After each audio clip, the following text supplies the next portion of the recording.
should, rebirth, feminist. Hi, friends. You've tuned into the Brave Files podcast, and I'm your host, Heather Vickery. Welcome. I'm thrilled to have you here with us today. I have a question. Do you actually live your values out loud and unapologetically? It's something that I try really hard to do, that I know tons of people who try to do, but it is not always easy, and we make a lot of mistakes and stumbles upon the way. I have been inspired by this week's guest for years now. And given the volatile state of the world, and specifically what's happening here in America with redlining and racism and women's rights, which, holy shit, I mean, I'm at a loss for words, folks. Trans rights, children's rights, all of this. It is a giant clusterfuck. And this week's guest, Becky Mollenkamp, isn't afraid to put her values first in her business, to speak her truth. And, you know, the hater's gonna hate, but she is out here doing the work, and it is impressive. And I just wanted to bring Becky on to share her journey towards having a socially conscious and responsible business, and the struggles, the real, honest struggles that we as women face in trying to unwire our patriarchal training. I mean, folks, the self-shame is real. This episode is truly about constantly being in the process, because self-development, social justice work, allyship, anti-racism, these are not things that we can just check a box and be done and move on. It's a constant state of learning and growth and making mistakes and learning again and getting up and trying to do better. This is an excellent, excellent conversation. I'm so excited to share it with you. Let's get started. You're listening to The Brave Files, where we share stories from people who've stepped out of fear and into bravery in every possible way.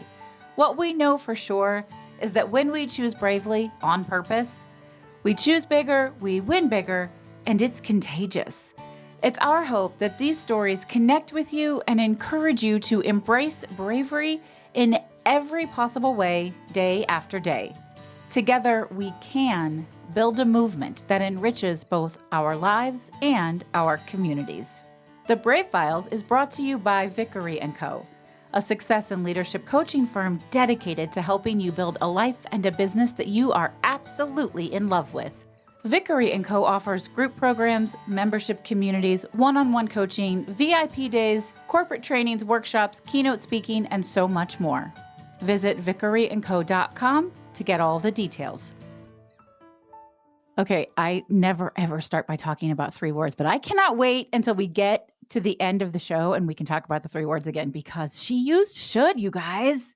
Ooh, I love it. All right. So the last few years have been, to say wildly intense feels like an understatement for everyone, for so many different reasons, in so many different ways. But one of the things that's surfaced from the last couple of years is kind of the birth of this socially conscious business, corporation, entrepreneurs, in a way that I've never seen done before. And listen, y'all know me. I have been an out loud, proud, outspoken human rights activist. I don't shy away from any difficult conversations, but today I have invited my friend, Becky Mullenkamp, to come and talk about what she's done with her business to take it from not just not being racist, but to actively being anti-racist. Now, Becky is an incredible human being. I enjoy her very much. She is a certified coach who believes that everyone deserves to feel powerful and fulfilled. And she's helped thousands of women, and to make sure we don't leave this out, femmes and thems, unlearn their patriarchal conditioning and redefine success on their own terms. See, we get along. We do a lot of the same powerful work, and I love that collaboration. And we're going to talk a lot about that. But I really invited Becky here because I have been watching her center Black voices and do this anti-racism work out loud and out front. And I've even seen, and Becky, we're going to talk a bit about you. It's not about me, but I've even seen people who are in a completely different industry that I'm friends with in unusual ways sharing your stuff. And I don't know if you know that. I think it's really cool. So I'm really excited to have you here. Becky, welcome to the Brave Files. Thank you for having me. And that's really lovely to hear because I don't always know. You put stuff out in the world and you're not really always sure what's happening or is anyone hearing this? Sometimes you feel like you're screaming into the void. So it's nice to hear that that's not true. It is definitely not true. And it's fun for me to see sort of my worlds collide. I came up in the wedding industry. I don't know if you even know that. I know our listeners know that. I owned a luxury event and wedding planning business for 18 years. And so, I have a ton of friends there, but they have tapped in to the work that you're doing, which is really beautiful. And so let's go back a little bit and talk about your story. You actually owned a 6-figure content marketing agency for like a long time, like 12 years before becoming a certified coach. Why make that switch? Yeah, my background's journalism. I have 2 journalism degrees. I worked for magazines as a writer and editor, and then I went on my own and was doing first just sort of traditional freelance writing, and then moving into doing more content marketing for brands. And it was fine. It was what I was always going to do. I mean, when I was 8, I said, I'll be a writer when I grow Wow. up. And then Well, I no wonder became your that. emails are so good. Oh, well, thank you. And I do still enjoy writing for my own business and my own brand, but writing for other people just wasn't it.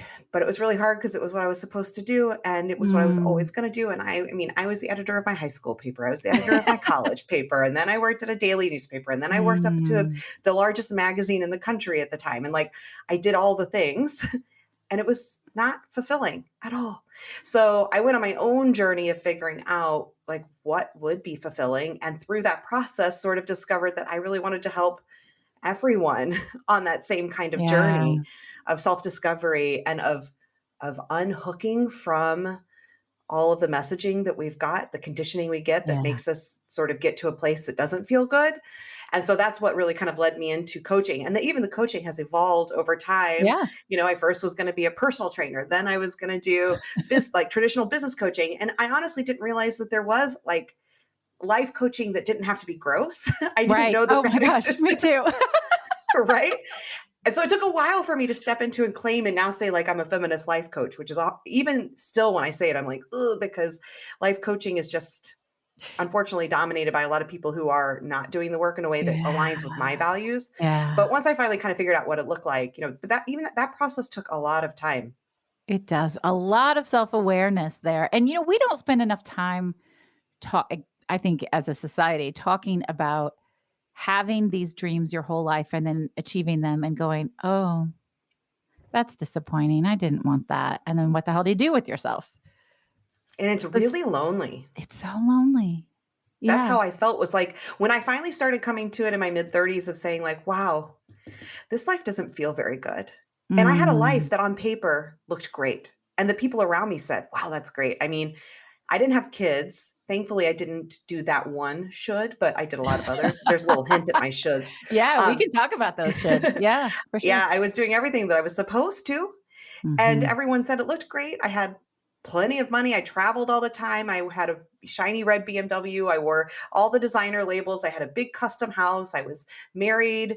I had all the things I thought I was supposed to, a job that people thought was so amazing that my mom bragged about. And I wasn't fulfilled. I wasn't Mm. happy. Not even happy. I just didn't feel content. I felt restless and like a longing, but I didn't know for what. I just knew that this life that I was building didn't feel right. But when everyone's telling you your life looks good, and when there's nothing you can point to say this is not good, it is so lonely because I couldn't say, I just knew what I had wasn't it, but I wasn't sure what it Mhm. was. And so I couldn't say, I'm unhappy in this marriage because I just knew I was unhappy in this marriage. I just knew I Yeah. was unhappy in this life. I knew I was unhappy with this career, but I didn't know why. And so that, like, coming to that realization, which that part lasted for a while, was really, really, really hard. And I don't think we talk about it enough. And I know I'm not the only person because I've talked to many people since Yeah. then who've had a similar sort of awakening to like realizing they're not fulfilled, but then not knowing what they want. And when And you can't verbalize what you want, people don't understand it. absolutely, not only do you not know what you want, you don't know how to figure it out. How do I find this? I mean, it's fascinating how, parallel the stories are. Mine wasn't about work. It was that I was married to the wrong gender, but also I experienced those same things you're saying. Why am I miserable? Like people go, "Oh, your house is my dream house," and everything looked amazing, and I fucking felt miserable. And I mean, my business has we talked about that. I don't do weddings anymore. I coach, I speak, I write, I do, similar things to what you're doing, but I didn't know. And it's all intertwined. Yeah. So how do we start talking about that more often? Like, how does that become a more prevalent conversation? Because this is so much the work you're doing, helping, as you put it, women, femmes, and thems discover this and move through this. But it's a societal change.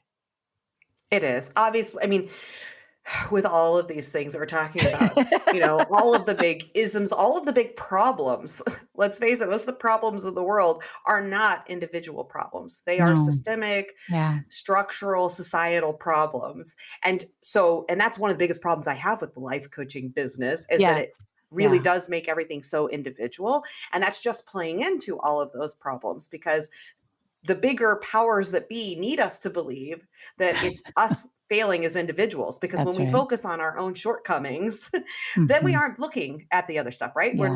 We're getting distracted by, oh, I must be a failure. And by the way, also, when we have all that shame stuff, we don't talk about it. Right? No. We don't want to talk about it when we're feeling like I'm the only one and I'm a big failure and I suck. So I don't want to say that out loud because I don't want to have it confirmed, right? That fear is Uh-huh. that it will be confirmed. Uh-huh. And so it keeps us quiet. And Yeah. if we're not talking about it, we're not sharing, we're not going to be looking at the bigger problems and we're not going to be making change. And you know what's so fascinating? So a reverse of that, but I feel like it's coming from that same root is several weeks ago, I was having a conversation with a good friend who I believe listens to this show. I will not call you out by name, but you will definitely know I'm talking about you. And she has a job that is fine. She's been there for a really long time. It pays well. She has worked her ass off to get to a point where she has a lot of flexibility. She worked from home before we were all working from home.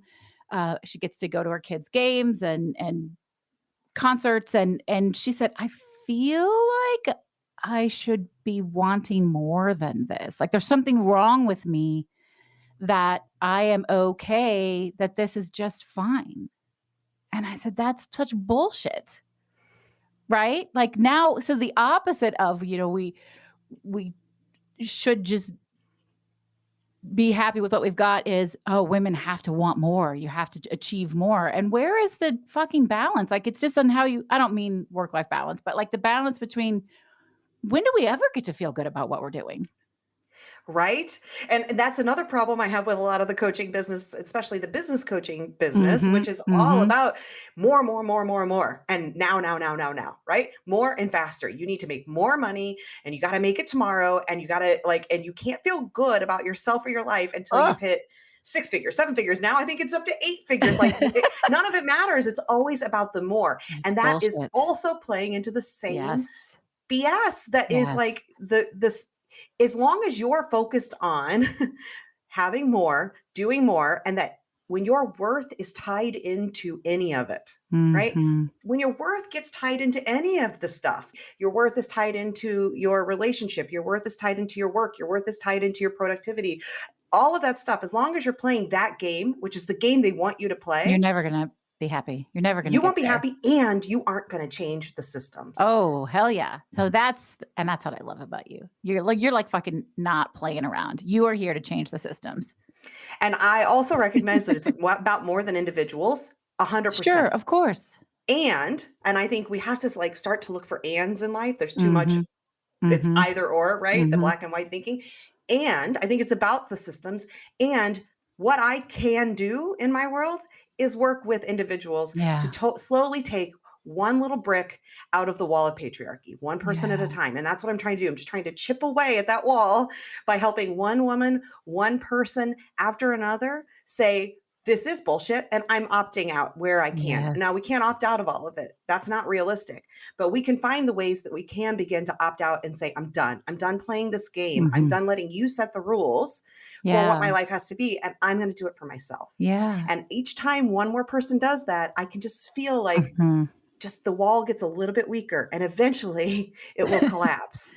And I that's all I think feel like I so. can do, right? So I that's actually my have role. chills just hearing you say that because I do obviously, we have to come together and collectively we are much stronger, but every single one of us has to individually step up into that space to come together. And if you're impacting one woman's life and then she's impacting one woman's life, and this notion of, I guess, just deciding, like you, I have my dream and my dream sucks and I don't want it anymore. Or like my friend, um, this is working for me. Like I don't want to push any harder. I don't want to give anymore. I don't want to be promoted because I like my life, and allowing yourself to be okay with whatever your own truth is, to me, that is dismantling Yes. And that's all what I want. That's like everything I'm about and you're about. And I love that is helping people figure out what's enough.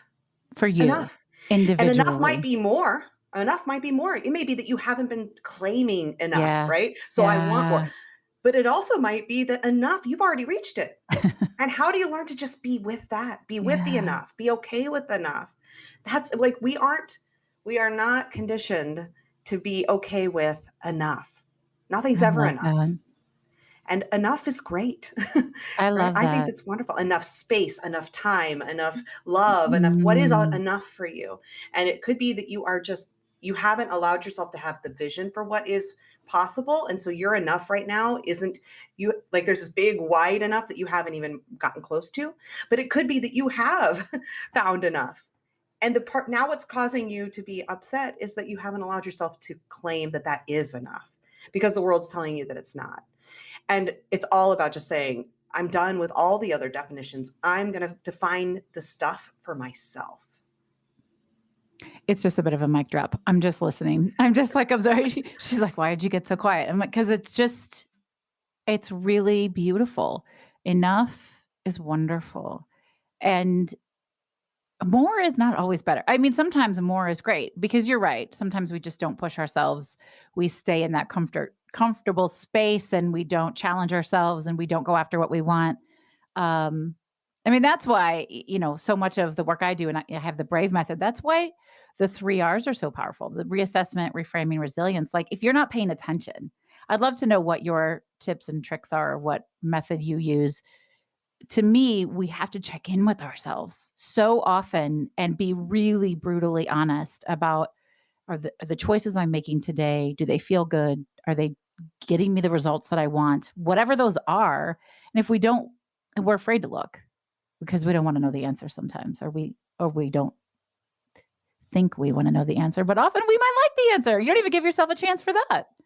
Well, and I think the biggest thing for me with in the way I approach stuff, because my similar, like, the 3 R's or whatever, my work is around unlearning first Oh and yeah. then going into redefining. But I don't think like for the work that I'm doing with people anyway, like I think the problem is when we start with like, what do you really want? Same with me. Like, I didn't know. And it wasn't even Mhm. because I wasn't allowing myself to dream bigger or to want more. It was because I just literally didn't even know how. Yeah. I didn't, and I thought there was something wrong with me. And I think the biggest part for me has been the unlearning of all the conditioning. I And love that that. starts with seeing it. So awareness, I want to help people with just becoming aware of all the ways, the things that you have taken on as that you are now believing are who you are or the way you are or the way you show up. Just starting to question how much of that is actually true, how much of that is actually you, and how much of it has been given to you, put on you, right? How much of that is not at all your truth. And so, where we can begin to see what that conditioning looks like, what that means, like what were the messages given to me. So, there's a lot of reflection when I work with people at the beginning, and not from even a place of healing, because I'm not a therapist, Right. No, but awareness. awareness of Yeah. noticing like, Yeah. oh, this is how it happens. I talk to people about, the psychology of patriarchal conditioning and what that looks like. When does that stuff take root? What was happening in your life at that time? What are the messages you're getting? We also talk about, ancestral Oh, messages, talking about epigenetics and things that are yes. handed down, because that's really important as well. I think it's really important that when we're doing coaching work, that we are accounting for reality that goes beyond just the reality of your own experience. And I think this is, Mm. talking about what we're talking about today, with making sure that we're, bringing forward all the voices that are out there and talking about all of people's experiences. Too often what happens in coaching is, well, this was my experience, so it must be everyone's. And that's just not the Ooh. case. Right. And so it's really important that unlearning process is teaching about every experience. And I think that's important, by the way, not just for our clients who don't look like us or who have different experiences, but even our clients who do have a similar Absolutely. experience. I want Absolutely. I want my white female, middle class, whatever clients, the people who have a similar experience to me, I want them to also unlearn the conditioning that affects everyone, because we need to understand how our Absolutely. place in that, right? It's important to understand that, because my conditioning then was also around privilege, Mhm. around the fact that I believed I had rights to things, that I was, Mm. that I was somehow allowed, or I should. There's a lot of those shoulds. Like, just because I Yeah. was white, I should have this experience. It's important that I unlearn all of it, not just the stuff that's necessarily clearly harmful to me, but all the stuff, the parts where I will be continuing to perpetuate that harm if I don't unlearn it. And so I think that first piece is like the awareness around the messaging, the conditioning, so that, and the freedom that comes from that is to also then, because that stuff can be heavy, and it can sometimes lead to some feelings of guilt, or of feeling overwhelmed by it. But I think that there's real freedom in that awareness, because what it allows you to do is say, this isn't mine. Right now, most of us believe it Mm. all to be ours. That's my stuff. I'm bad this way. Like, I failed this way. Yes. But when we can actually start to have the awareness and the true awareness, and really seeing how the systems are at play and all of these things that are creating these beliefs within ourselves, that's when we can finally start to say, that's not mine. This Yeah. bullshit's not mine. I don't have to own this anymore. I Yeah. don't have to hold on to this. I don't have to blame myself. I don't have to feel shitty about myself anymore for this stuff. I get to say, no, I get to write a new narrative. But it's hard to write that new narrative when we're still holding on to all of this stuff that's making us feel crappy about ourselves. It's another mic. I mean, I'm just like absorbing. I'm just, yes. To me, that ties in really beautifully with something I alluded at when I was first introducing you, which is your allyship work. And I specifically mentioned Black voices and anti-racism work, but I I don't use that word very often because it's true. You are a true ally for all people. Uh, and I've seen that from you multiple times. I'd love to know, let's get this out of the way from an easier standpoint. Like, what does allyship mean to you and why is it important to you? And then we can sort of move into how you've become such a socially conscious, not just business, but person, human out in the world, and so committed to this. Yeah, and I appreciate that, and also humbly say I'm trying. I just want to be Well, that's all we clear, can do. It's right? lifelong work, right? We're never there. Absolutely. Yeah. Yeah. And it is hard sometimes when someone says like, "Oh, you're doing great." And I feel like, "Yeah, I hope so." And I still know I have so far to go. And there's so much to learn and I mean, do, that's and the I know unlearning I'm making. too. Yeah, I right. uh, And I discover something new every day that I'm like, "Well, shit, I didn't think of it that way. Now I have to unlearn that thing." yeah, Yeah. that to me is what it means. Like, that's the work. When they talk about doing the work, Yeah. that's the work, is Yeah. being able to be open to knowing that you don't know it all, and you never will.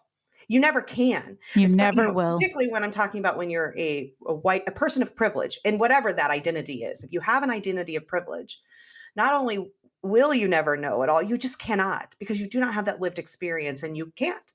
So I will never be able to know everything about what it means to be a Black woman, to be, a lesbian woman, to be like whatever these other, Absolutely. to be someone who has a neurodivergence, whatever those things are. I will never know. So there will always be learning. And even so, it is like, it's what's really hard for us, I think, in our conditioning in this capitalist world we live in, is we want a finish line, and people Yes. want to check off a box. Yeah. I did it. I did it. I did that. Like, and I think that's unfortunately part of the beauty of the Black Lives Matter movement is so many people really started to become more aware and do a lot of work. The unfortunate part is I think a lot of people thought it was like, if I post the black box on Instagram, I've checked it off and I'm done. Or if I read these 5 books, now I'm done, right? Mm-hmm. Like people want a Mm-hmm. finish line. And I understand that compulsion because that is our conditioning. We have been very conditioned to have everything be about achievement, reaching some finish line, whatever that thing Yeah. is, and being able to say, I did it.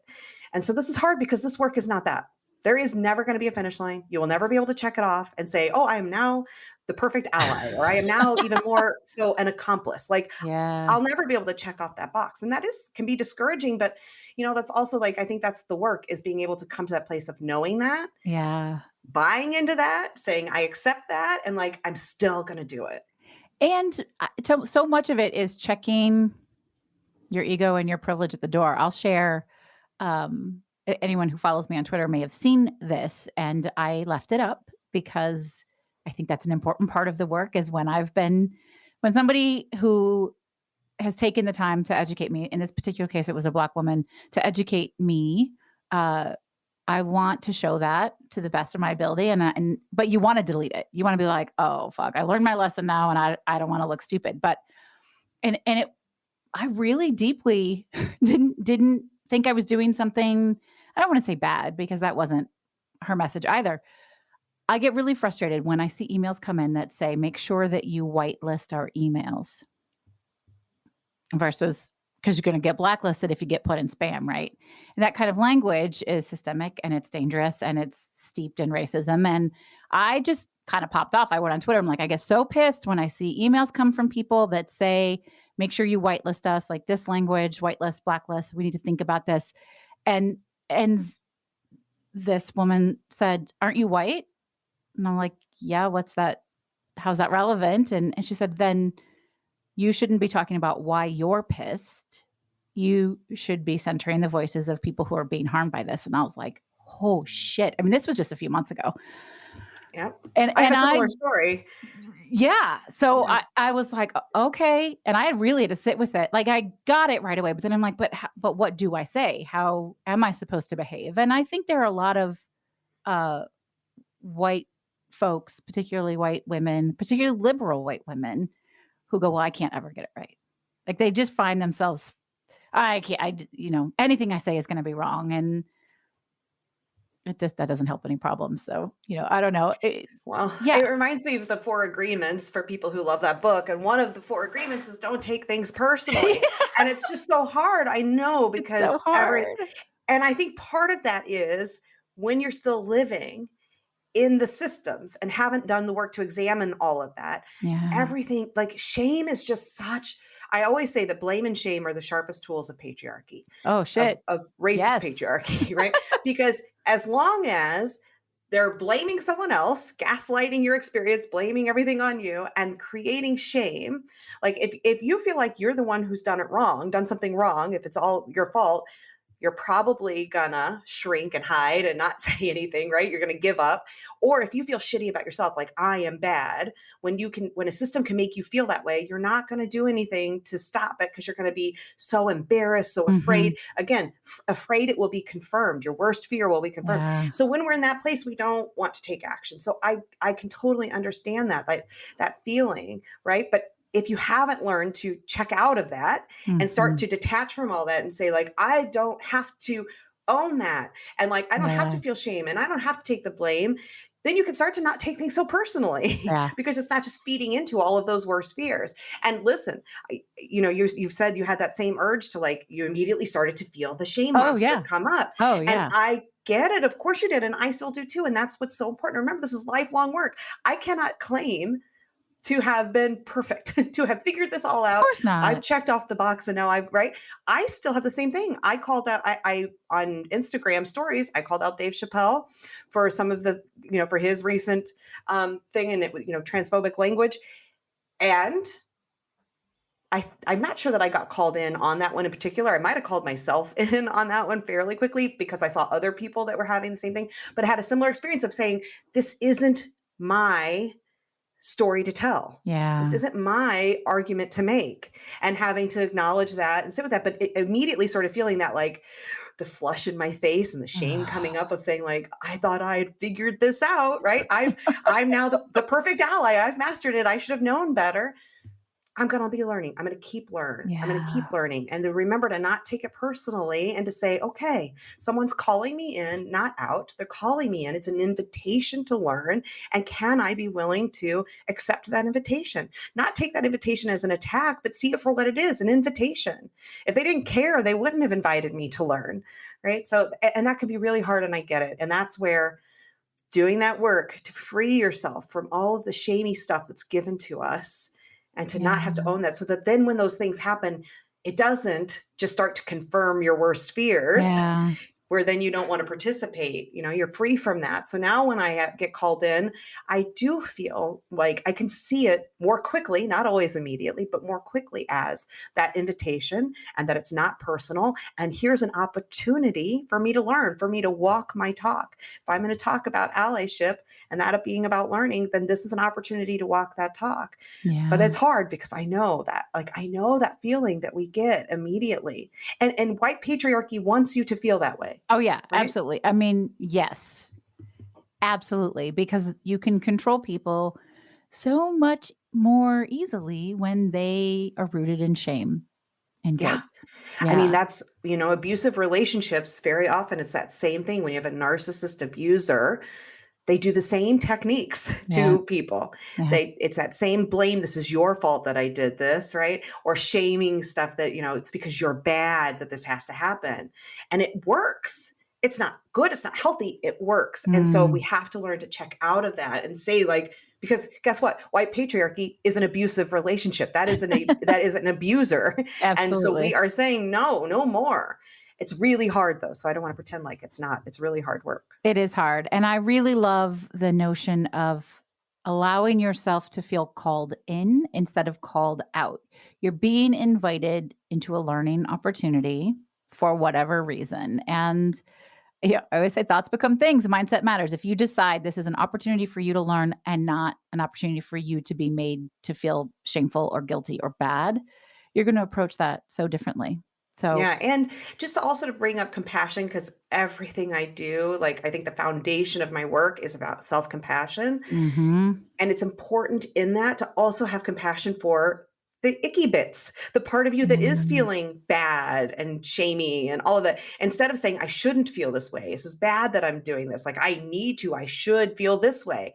Instead, take that beat to say, to honor, this is how I feel. Have compassion for that. Of course, I'm feeling icky about this because my favorite coaching phrase I give to people is I encourage them to say that. Of course, I feel this way because very often we don't invite ourselves to believe that the feeling that we're having is valid.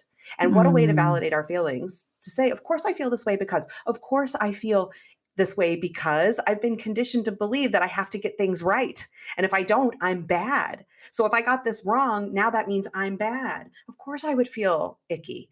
And giving yourself permission to have that compassion for yourself. It's so important, because I think very often when we start to learn these things, then we want to go right in, like the opposite problem can start to happen, of like feeling crappy about yourself when you get it wrong and thinking that you should always get it right.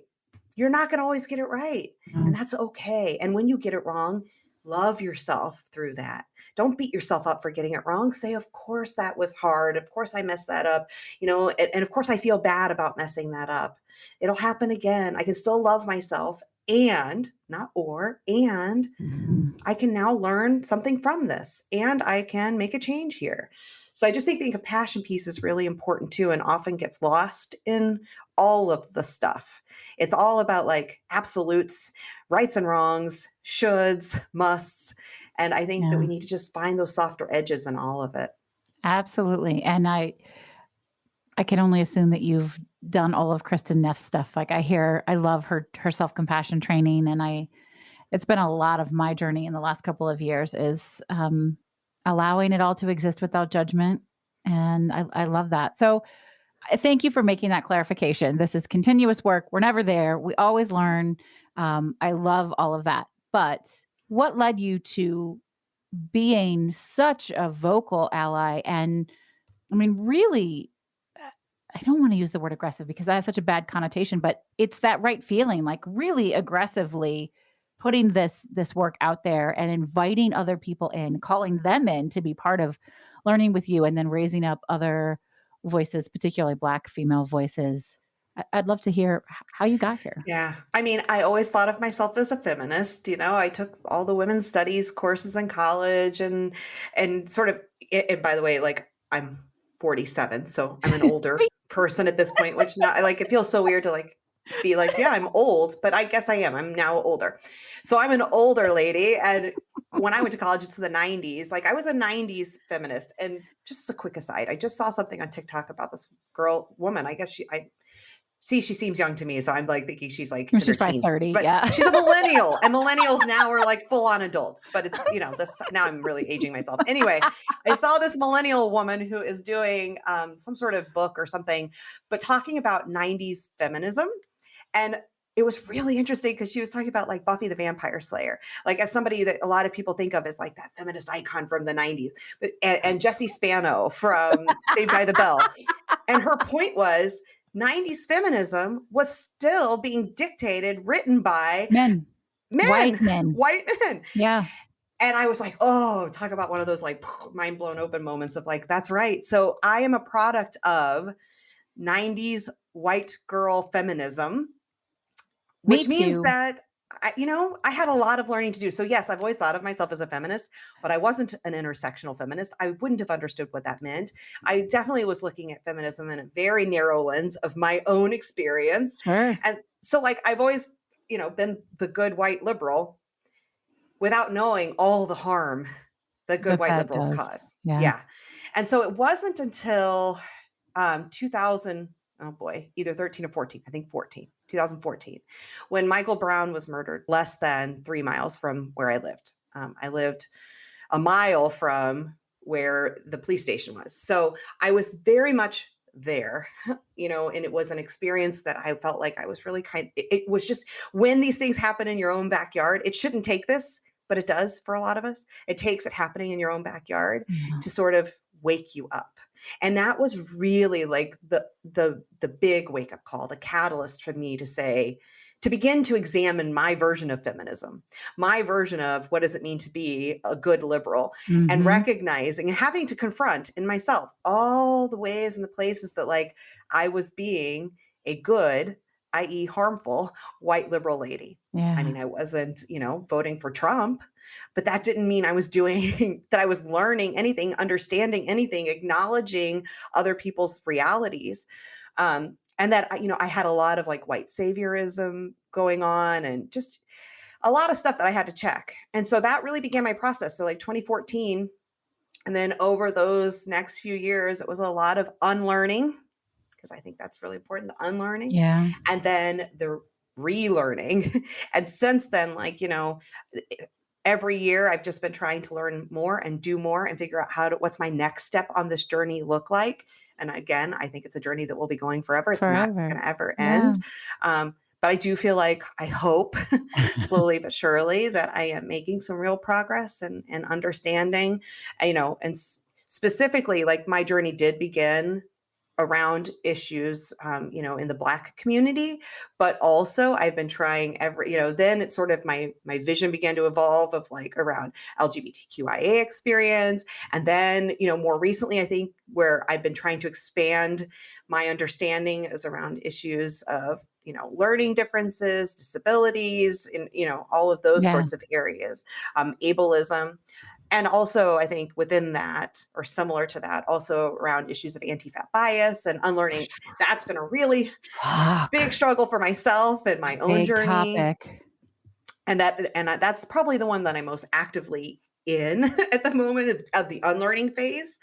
Um, Can you teach Instead of me? maybe, well, I have lots of my own unlearning to do, but I'm trying to Mm. as much as I can. So, and then I started a feminist book club with some friends, and we read books that are primarily written by Black women, Mhm. very consciously, decidedly so. And Sure. that has been huge for me, is just trying to really listen to, learn from, and amplify the voices of Black women. And hopefully a lot of Black queer women, and also a lot of Black women with disabilities, like trying to find where does that all of these things begin to overlap, and listening to those voices, and learning from them, and again trying to center those voices instead of myself. And I still make mistakes. I made a mistake with the Dave Chappelle story, like that wasn't my Sure. story to tell. But I'm really trying where I can to remember, Yeah. and be conscious about putting forward other people's experiences ahead of my own. I really appreciate that. Now you've been doing this since 2014, and I know that because we run in some of the same circles and we have become friends, but you had this unique opportunity in 2020 when race really became far more front and center, even far more than in 2014. Sadly, that it takes another death. Um, but people that I've known for years, people who were the quote unquote good white liberal woman or the good Jewish liberal woman, I think she considers herself white still, but whatever. Um, all of a sudden they go, "Oh, I haven't been paying attention.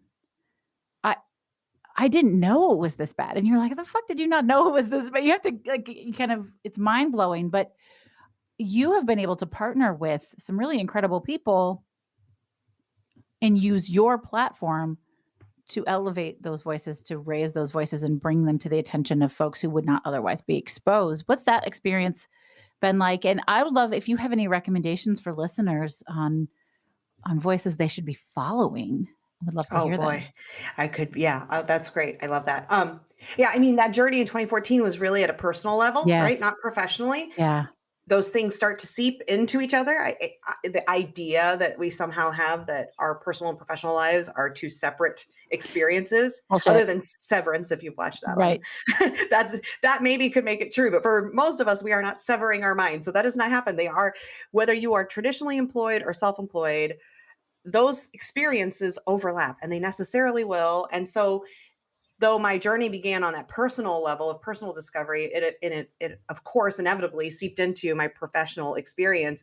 And over time, that was part of what shaped my work. Yeah. Because at that time, I was at the beginning of what does my coaching journey look like? And it was really the more that I leaned into, owned, claimed, Mhm. accepted. And that was hard. Mhm. I mean, it's hard to accept this stuff and say like, no, I am a feminist coach. That is what I want to do. And I want to help people with unlearning these things. Like that took time for me to be able to step into. It's still, I still have a lot of like doubts sometimes around like, is this my work to be doing? I primarily work with women, and primarily white women, not all white women and not all women, but primarily those folks. And so I do think in that way, okay, it is my work to be doing, I think, I hope. But anyway, like it began to seep over into that. But certainly 2020, I think even though I had been on the journey, what probably changed the most for me was saying, I can do this. Like this work that I want to do, I need to do. And it Yeah. needs to be done. And it's important and it's valid, and I'm going to claim it, right? That was really when I Mm. began to step out of just like, oh, I just do traditional, like at one time business coaching, then just kind of mindset coaching, Uh-huh. and really claiming like, no, this is what I want to do. I want to help people unlearn the conditioning that is so harmful so that they can go on their own journey of this self-discovery, free from the systems that have been, the systems outside of them and the conditioning that's been given to them. And I think that experience is what really allowed me to sort of step into that. And the more I stepped into it, I think the more people could see that and honor that and feel like it was genuine. I think part of what happened in 2020 was a whole lot of people started to like do performative allyship. Absolutely. Absolutely. Yeah, and I worried, like, do I look that same way Mhm. here? But Mhm. luckily, I think because I've been talking about these issues long before that, at least personally and somewhat professionally, I think that allowed more people to say, like, okay, I feel like I can trust you in this journey Yeah. together to be a true ally and to collaborate with you. And so that is really, and also I want to be clear, I've been intentional. Like, I guess Yes. it's hard because sometimes, like, you don't want to talk about yourself in like all of that. But I do want to be You clear for do. You do people. want to talk about yourself. There's nothing wrong with Yeah. talking about yourself. I still work on my own Mhm. conditioning around that. But Mhm. even more so, like, I do think this is an area where it's important and it's helpful, because I have had many experiences with white women in the business space who will be like, well, yeah, I have a podcast. I just don't have any people of color who asked to be on the show. Bullshit. I mean, they Right. haven't asked because you're not in the Mhm. right Right. circles Or inviting. people who are running summits and like, well, I tried, but No, like, and that's where I want to be clear that this isn't just like, you don't just like stumble into an absolutely. inclusive, diverse life. You have to be conscious and be intentional. Like, I have been intentional. I was intentional about making sure that 50% of my podcast guests or more were people with marginalized identities. And when I'm invited to a summit, one of the questions I always ask is, what are you doing to ensure that this will be an inclusive experience, both in who's presenting, like, and who's going to be Yeah. attending? And the number of people who don't have an answer to that, or who give me some like, well, I tried, Bullshit. throw my hands up in the air, I've done what I can do. And do you So walk like, away then, or do you offer to help them make it more diverse? I will do both. I offer to help make it more diverse. If, and some of a lot of it depends on the person. Do I know them? What's their response to that question? Because I Right. will have people who give me the like, well, I tried. We've sent out a request to a few people. We'll see if they say, like, if I can tell that you're not really interested, I'm not going to waste my time trying Mhm. to help you. But I Mhm. have had many people who've said, like, I really want to make it more diverse. I just don't know how or what. So that, like, I have a list of women of color, a lot of them Black women, most of them Black women, but inclusive of a lot, and also other marginalized identities, to be clear, that I keep, that I know from my experience, like they're on my podcast, a summit that I hosted, just in my circles that I run in, of people that I know are really great experts in a lot of topics. And Mhm. I keep that list of those people. I ask them, is that okay? Would you want me to share your name? Sure. Yeah. And then I share their Consent is names. important. Yeah. All right. Consent is definitely a big part of being a true feminist coach. And so I share their names with the people that ask, or that are really genuinely interested in doing better, trying to do something. And I think that's part of being an ally too, right? So not just saying Absolutely. like, oh, I'd love to be in your summit. Here's somebody who might actually be better. Here's my Black friend who would Yeah. be a And better giving up top your person. seat for Mhm. someone. Absolutely. Or giving up your seat in spaces that are not trying. And so I have said no. I have Yeah. said no, Good for you. even though I know the visibility would be great and I could get more people on my email list and all of these things. Sometimes like, that to me is where the rubber meets the road. And when I Mhm. talk about, like, my business is called The Gutsy Boss. And when I talk about being gutsy, to me, that means walking your talk, Yeah. walking your values. And there are times I have to walk my values, even when I'm like, oh, this hurts a little. Like, I would have loved to do that thing. And even like when you asked about me talking on this topic for this podcast, I had my reservations of like, am I the person to be doing this? Should I not be, could we not have someone of color talking about these things? But then there is that also, like, okay, there are this, like, I want to find, where is my lane? Where is my space to talk? And if we're talking, to be clear to your audience, who I'm talking to Yeah. are the white women Well, primarily. that's why I ask you. Allyship is important. When you talked about the 90s feminist voices were still written by white men, they were written by white men, but they were white men who were allies, who were also trying to Trying. support feminist voices. And it's a it's a process. It's a progress. And it Mhm. has to be. And we have to have allies in the room. I was talking to a corporate client, this was probably a year or so ago, and they had a women's event, and there was a big debate about whether or not men would be invited to the women's event, and that you want your sacred space and you want to feel safe and confident. But also, if you alienate two-thirds of your corporate population, who's helping you? Right. And Mhm. so I I think it's fairly obvious. I want to raise up lots of voices, and I have a fairly diverse. We have 200 and over 210 episodes out, lots of different types of voices, lots of different types of people. But I had hoped by inviting you here that people would hear it and see how they can learn from you and bring that into their own lives and into their own Yeah. businesses. Because I don't find you centering yourself on it. I find you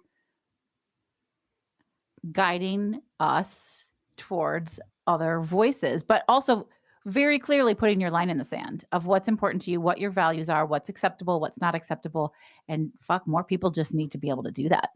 Because I lose my shit over the, well, I don't like conflict and I don't want to bring politics into it. I'm like, oh, bullshit. Everything's political now. And I don't say that in a snarky way. It's an important way. Your politics matter right now. Like, what side are you on? Are you on the side of supporting humans of all kinds everywhere, or are you not? Yeah. To me, when I hear people saying that, I just know they haven't Done done the the work. work. Because once you've really done this work of unlearning, Yeah. right? All of that stuff, you just necessarily Yeah. can't be quiet. You just can't Absolutely. because you understand how important your voice is and you learn that how you being quiet was the Is problem to begin with and Yes. was done to you and that it is stealing from you. Like Yeah. that is it is making you be a version of yourself that isn't you. It just isn't because your voice inherently is needed in the world. Everyone's voice is valid and necessary and needs to be heard. And when you are silencing yourself, you're playing into exactly what they want you to do. You're still a I hate to say patriarchal puppet, but kind of that's what I've been that person. So I Sure. want to be clear that Yeah. this is not me trying to say that I'm high and mighty and holier than thou because I have been and there are still times when I can feel that hand of patriarchy going up my behind and making my mouth move, like I know I can still be that puppet for patriarchy if I don't check myself. And sometimes the checking comes after I've already done it. And then that's where I have to, learn from that and make amends or, do whatever all the things I have to do. Like that's how we are just all a part of the system. Even once we do the unlearning, you're still going to be a part of the system. It's still going to show up. And so like when I hear people saying that kind of stuff, it's easy for me to get angry. I can get there and I can also really quickly go into my righteous self. I can allow all of the Yes, ego to come in and, me oh, I'm so much too. better than you. And that's there. But Uh-huh. then I also Mhm. know that none of that helps. It doesn't serve And also anything. none of that's really true. I'm not that much more righteous. I'm just a little farther down the road on that Yeah. journey. And they haven't been in the journey yet. And could I find a way to invite them in? Not everyone's going to be willing to come into this journey. I know that some people will never check out of the system. Some of them because they get way too much benefit from the system Sure. and just don't want to lose it. Some people just because it's too scary, they're not Yeah. ready, whatever. But can I try? And I say this, believe me, I don't always do a good job of it. But I I want to get to that place of being able to say, instead of getting righteous here, can I mm, find a way to call them in, to invite them in a yeah. way that feels like an invitation? Because with certain people, it has to be really soft for it to feel like an invitation. And I'm Yes. not always good at the soft. But I will say that I feel as a white woman, like that's part of my job. So, you know, the angry black woman trope, right? And they're fucking angry for a really good reason, but they're not always angry. Like it's, anything heated black women do tends to come off as angry. And I think we've learned enough in this space that they don't owe anybody anything, and especially not soft, inviting, kind. So I sort of feel like that's part of my responsibility. Like uh, the people who look like me, I can use those soft words. I can say, "Come in, sit down. Let's talk about this. Well, have you thought about it this way? What do you feel like?" So that no one else has to take on that responsibility. It's not my fault that we are in this systemic, shitty, patriarchal society, but I do have responsibility. It is the job of white people to undo Yes. racism. Yeah. Right? Absolutely. And so that is once you actually get in this, once you commit to saying, I want to be a part of the solution, Yeah. then you have to be willing to get dirty. And it's hard and it's messy and it's yucky, but you just can't be quiet because now you are not helping. You're not doing what you have to do. Like it is my job to figure out the ways that I can Yeah. undo this horrible system that I benefit from. Yeah. And the fact of the matter is, particularly white men, but I think a lot of white women also are just going to be more open to learning from us because they don't already have whatever biases, you know, Yep. prickling up, inside of them. Well, I White Fragility is a Yes. book I no longer really recommend, I know, because she's a white woman who wrote it, but but I read it and it I helped me. me too. And so I get that. Like I see both sides of the coin on this whole sort of discussion that Yeah. I have all the time with the circles of women that I'm in that are trying to do this work. Yeah. And we have that all the time because I have a lot of friends like, should I be talking about these things? Am I the person to be talking? There's a lot of that. You just have to be willing to get messy. You have to be willing to get messy. And Yeah. sometimes you'll get it wrong.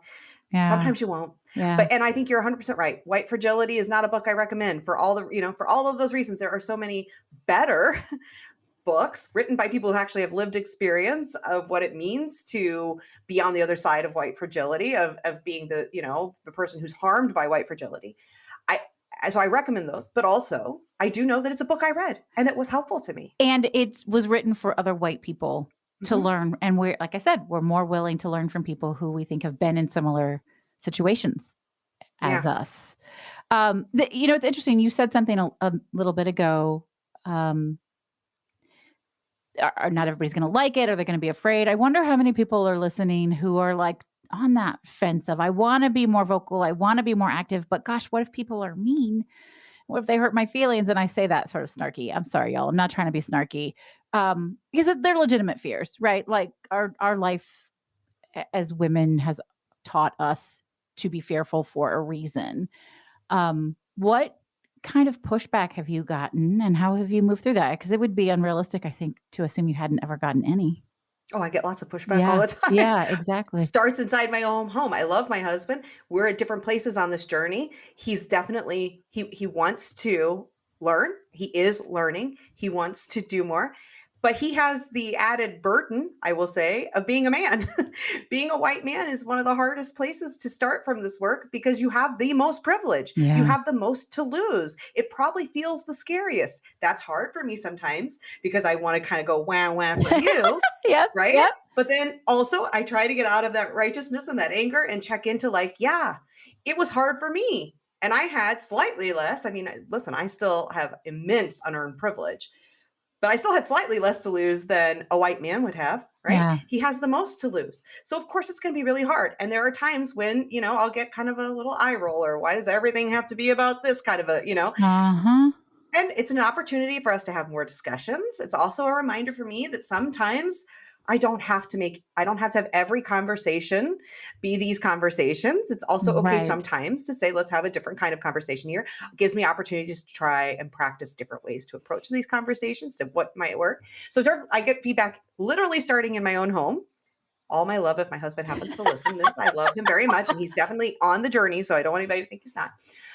And within my family and other places, the farther you go out in my family, Yep. I definitely have family with very Same. different experiences in life and different political beliefs. Those are the most difficult conversations for me. It's one thing when Yes. we are at least on the, like with my husband, we very much have the same belief system, the same values. He wants to do these. He wants to be doing the work. He's trying to do the work. So that's an easier place for me than Absolutely. certain people in my life Yeah. that do not. They just don't. Not only do they not, they're just not even interested Yeah. in They this don't. journey. Yeah. Yeah, and those are the hardest. I always make sure that I don't let my values be set aside, that I don't fake it for anyone anymore. Yeah. That was my old life. I don't do that Yeah. anymore. So I'm not going to like, if you're going to go there on this conversation, then you're going to hear it from me. But I also do allow for space within certain relationships and certain dynamics to say, we don't have to have these discussions. Okay. We can both set this aside for the peace of the family. But if you're going to start it, I'm going to be in it. I'm not going to pretend. I'm not going to lie to you. I'm not Yes. going to act right. Yeah. Yeah. In the business world, I mean, listen, I went on to TikTok. I I love don't use it as much TikTok. now. I love watching TikToks, and I have learned so much from TikTok. And there are some amazing feminist creators and great people.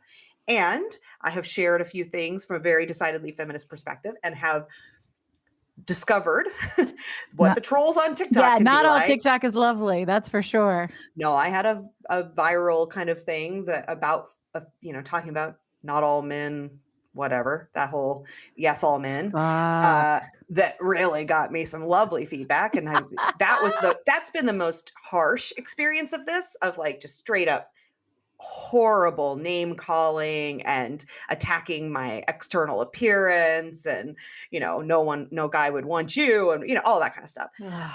So I've had the gamut of it, of like, just like, of difficult conversations, but conversations of people who want to be there, people who don't, but that I need to be a part of my life. And then just like the horrible venom of evil male trolls out there. The more that I do the work, the less all that matters. And I Yeah. can't say that it's not like it never hurts, But you got to be a duck.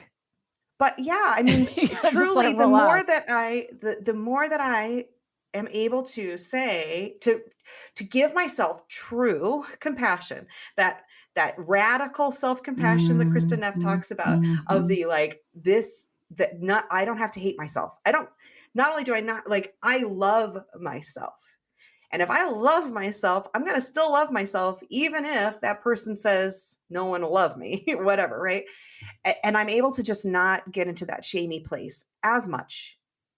Still happens, but when Yeah. it does, I'm able to get out of it more quickly. And a lot of it just doesn't even bother me because I just believe so firm. Like, I know who I am now. I know what matters to me. I know my values, and it feels so important to me to walk in those values because I know what life looks like when you don't. I've been there, and I'm Yeah. not going back. Like, you're not going to put me back in that box. I'm out of it. And I'm not going back. And so it just makes it a lot easier for the stuff to not bother me. I think it's harder when you are still trying to conform to the box that the world's given you and saying like, I have to fit in here. And as long as you're doing that, then that stuff's going to hurt a lot more. Once you sort of liberate yourself from that box, From the conforming. yeah, then the other stuff doesn't hurt. It just, Yeah. it's less. I can't say it doesn't, but it's I less. appreciate that. I appreciate that. Yeah. Man, the trolls are serious, but you do have to you think you've made it. Like I feel like when you're at a point where you're getting so much engagement that people want to be hateful and hurtful, you're like, "Well, I finally fucking made it." So, I also figure I'm doing something right because if yes. you're never offending anyone, Yeah. if you're talking about these issues and never offending anyone, then you're probably not really talking about these issues. Absolutely. Well, that feels like something worth celebrating, and you have lots of things I hope worth celebrating. And I think with the work you do, celebration is such an important, impactful element. It comes with that intentionality. It comes with that awareness and learning to love all of the parts of us. How do you like to celebrate? Oh, Heather, I don't do enough of I knew that, you were but going to it's say that. Liz, and I'm still on the journey. I'm really good at helping other people with things I don't always do so much for myself, like self-care. Mhm. I was just talking to my community today about how I really need to shower more often because it just feels like I have too many other things that have to get done. And Mm. this is some of this, I still have my own conditioning that I am actively working to let go of. But I do try to celebrate. The thing that I think is most impactful for me is just speaking my Mm. victories, when I keep them inside, which is what I used to do. Here I am in this very episode saying like, I don't want to talk about myself. I don't want to, pat myself on the back. So it's very like that is the conditioning because we've been conditioned to shut up, to be quiet, Yeah. to not brag, to not have a big ego, all of those things. And that certainly affects me. So I try to speak it, I mean, usually to my safest space, which is either my husband or my close group of feminist women that are in my life that are like, my book club yeah. that we talk. I mean, So I even will just to try, yourself is a form of revolution absolutely, based on just acknowledging yeah. it. Mhm. That's the first place, and then if I feel really daring, really gutsy, then I'll speak it to my husband. Even more gutsy, I'll speak it to a group of friends.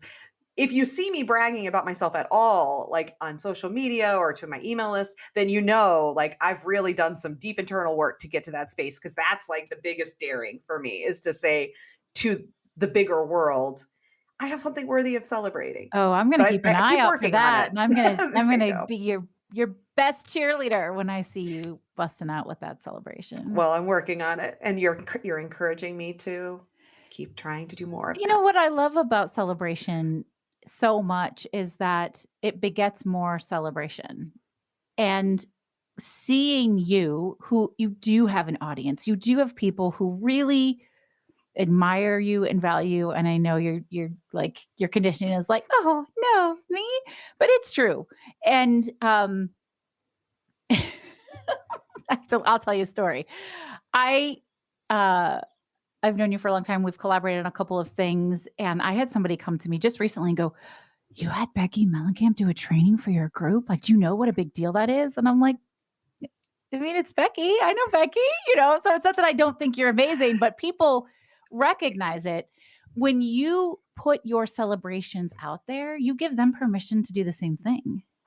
I Yes, know you I know, know and that. thank you for that no, but it's a beautiful reminder and such a gift to remember because yes, and that's why talking about this amongst ourselves is important too. Like, even though there is that part of me that still feels like, I want to remain humble in this, and I have so much learning to do, and maybe I'm not the best person to talk about these, all of that stuff that comes up. There is that piece that I want to remember that you're right.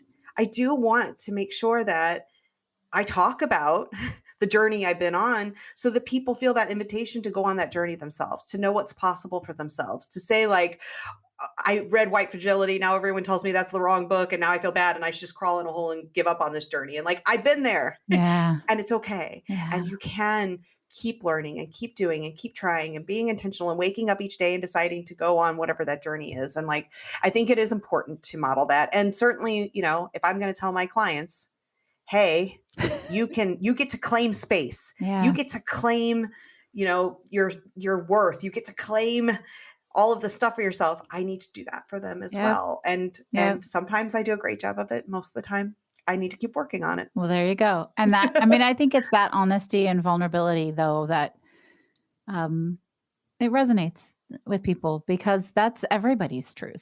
Nobody's ever got it all figured out. You don't go through a coaching program with you or a coaching program with me and then never have a problem again. That's bullshit. So and I'm excited to see more coaches saying that, to be honest and to say, I am on this journey with you. Yes. I might be 2 steps ahead, maybe, but like, I'm not done and I'll never be done because too much of what's out there is continuing to perpetuate the notion that like personal development is a box you get to check off, or that like anti-racism work is a box you check off, or any of these things are just boxes we check off. And it's just not the case. Like the true work, it's a lifelong journey on any of these things. Even in running a great business, these people who act like I got it all figured out, I've done that. Now I'm the expert and I will preach to you from on high all of the secrets and tell you how to do it yourself. They're still learning. And if they don't tell you they're still learning, then they're lying, or they're going to be out of business very soon. Absolutely. They're always still learning and they're always still growing. Yeah. And we need more people to be honest and share that, because otherwise it leads to that shame. What's wrong with me? Yeah. Why haven't I figured it out? Absolutely. I totally agree with you. All right. So we do have to wrap this conversation, which we could just keep doing this for like, a marathon 4-hour podcast, but nobody wants to listen that long. Probably not, y'all.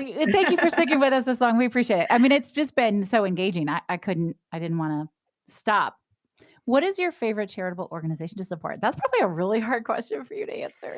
It is. I have on my website, if you go to beckymollenkamp.com/about, just if anybody wants to look, you can read all about my coaching philosophy, the organizations that I support. And I also share on there kind of who I learn from. So it's a really great place to go to see, you asked about like, who are some of the people I follow. You can go on there and see who's really informing how I show up in the coaching I do. And I'm constantly adding to that for people to see, who's informing my feminism, who's informing the approach I'm taking. And it also shows you the organizations I give to. And there's a variety of them, right now, just with what's going on in the world, and also probably from my own perspective of being somebody who's had an abortion, who talks publicly about that, and who so deeply values choice. Right now, I'll say Planned Parenthood, just because it feels really, really important. Okay. Yeah. So you'll know, you've all heard about Planned Parenthood, but they will be our charity of the week. So hopefully they'll get a little bit, just maybe even a little smidge more play. You never know, but we appreciate that. It's so important to me. Just all the things you just said. It's important to give back. And I love that question because it allows people to find organizations that they hadn't thought of before. And it's amazing. I feel bad because it's just not an organization that people, everyone, maybe not everybody. I shouldn't assume that most people have heard of it, but it's always a good reminder. I've had people who say, oh, I forgot I used to give $5 a month and I think I changed my credit card. I should go back and do that again, Well, So, and if I can cheat and say one more, just because now I feel like I want to at least say one that maybe people haven't heard of. okay. I also give to Transgender Law Center. And so that might be an organization also with everything that's going on in the world right now, that it might be another one that people might want to look into. Okay. We will definitely share the Okay. Transgender Law Center. Yeah. Mhm. Okay. And I can share the link with you. Please do. I actually hadn't heard of them. And I do, I'm LGBTQ and I do a lot of stuff in the space. So I appreciate that. The overachiever in me wanted to make sure I said something that maybe people hadn't heard of. So there we go. But I didn't mean to shame you in any way. I think Planned No, you Parenthood is didn't. important. You Of course, self-shamed. Yeah. Yes. Oh, that I tend to do that the most. And in fact, I think that's just, by the way, for all of us, we tend to self-shame way more than anyone else Oh, shames us. yeah. Especially as adults. Oh my God. That's like a whole new podcast conversation, which is like, how often do you decide how somebody else is going to treat you or how they're going to feel about you, and then you never give them a chance? You just take that And then how much opportunity are away, you and then you changing feel like how you shit. show Yes. up because of that assumption about how Yep. you think other people? Yeah. Yep. Oh my Yeah, gosh. that is a whole episode. Well, maybe we'll have to do that. If listeners want to hear it, I can have Becky back and we can have that come. Maybe we do a panel discussion on it. There you It'd be a go. great webinar, actually. Mhm. Maybe we just hit on a good idea. I love it. Becky, will you share your 3 words with us one last time? Oh gosh, now I have to go back like an hour and try to remember what I said. So let's see. I said should, You did. rebirth, I think, and feminist. Those were your words. And I think we've talked about all of them. I very quickly want to address, you struggled with picking feminist. I did. Do you want to tell folks why? Well, okay, yeah, maybe partially because it doesn't feel as inclusive as I know it to be, because of that experience of white Mm, feminism being such the dominant force in feminism, the vocal, like, that when people think of feminism, they think of white feminism, and I no longer want my feminism to be that or to be associated with that. And so I mm, try, a lot of times I will say intersectional feminist, but even that feels not quite right. And I'm just trying to lean into the, like, we're all feminists. If you have, everyone can be a feminist. And feminism isn't, in my mind, feminism unless it is inclusive, that's right. unless it is intersectional. But because of all of the, like, icky stuff that's attached to feminism over history, sometimes I feel a little like, oh, it's not the right word I want to use, but there it is. I love it. Excellent. Thank you so much for being here, for spending so much time. I just really have enjoyed this conversation tremendously. Me too. Thank you so much for having me. It was great. It's a pleasure. All right, folks, I hope you enjoyed this as much as I did. I want to know what you think. It's pretty easy to reach me. If you go to Instagram and you follow the Brave Files podcast, you can send me a DM. You can email me, heather@vickeryandco.com. I want to know what you loved, what resonated with you. How are you out choosing bravely, embracing all of these incredible, wonderful things? I want to thank you for being here. This is Heather Vickery reminding you today and every day to go out and choose bravely. Bye. You've been listening to The Brave Files, stories of people living courageously. Visit us at thebravefilespodcast.com to learn more about the show, find our show notes, and access full episode transcripts. And we'd love to know what you think of the show. We invite you to connect with us via Instagram and send a DM. You'll find us at The Brave Files Podcast on Instagram. Our music was created and produced in a custom collaboration with Matt Lewis from ML Creative Consulting, a boutique firm dedicated to helping clients identify their unique sound and amplify their brand with custom-delivered soundtracks. Special thanks to everyone on Team Brave, from our audio engineer to our producers, associate producers, copy editors, writers, and support team. The show wouldn't exist without them, and we are eternally grateful.